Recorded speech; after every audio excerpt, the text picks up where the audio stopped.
நாங்க இங்க குழிக்குள்ள விழுந்துட்டோம். யாராச்சும் எங்களை காப்பாத்துங்க.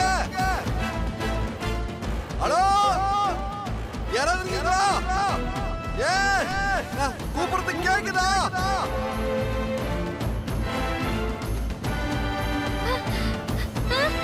அங்க பாருங்க எரி நட்சத்திரம்.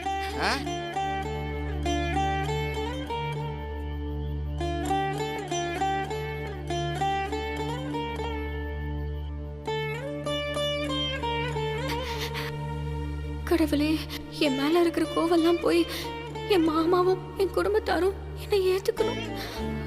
அதுக்கு நீதான் துணையா இருக்கணும். ஏய் புள்ள, என்ன பண்ணிட்டு இருக்க? மேல பார்த்து ஏதோ எரி நட்சத்திரம் அது இதுன்னா இப்போ திடீர்னு சாமி கும்பிட ஆரம்பிச்சிட்ட?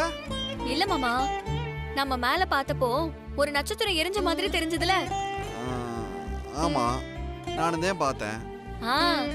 அப்படி எரி நட்சத்திரத்தை பார்க்கும்போது மனசுக்குள்ள ஏதாவது நீண்ட நாள் ஆசை இருந்துச்சுன்னா அதை உடனே வேண்டிக்கணும்.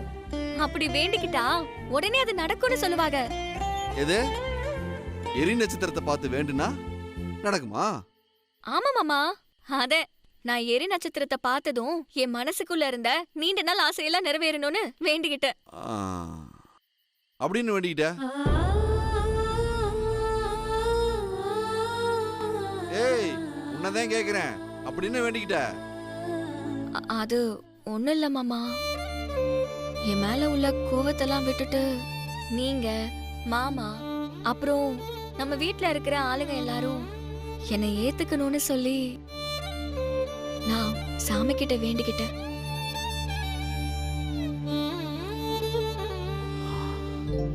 இதுதான் என் மனசுக்குள்ள இருக்கிற நீண்ட நாள் ஆசை மாமா. பழைய மாதிரி நீங்க என்னைக்காவது என்னை ஏத்துக்க மாட்டீங்களா, என் மேல பாசம் காட்ட மாட்டீங்களான்னு நான் நினைக்காத நாளே இல்ல. சீக்கிரமே அது நடக்கணும்னு மனசுக்குள்ள வேண்டிக்கிட்டேன்.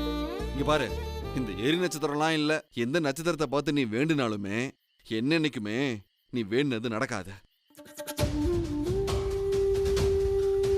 நீ நினைக்கிற மாதிரி நான் உன் மேல பாசமா இருக்கணும்னா அதுக்கு முதல்ல நீ கல்யாணத்தை போலீஸ்க்கு போன் பண்ணாம இருந்திருக்கணும்.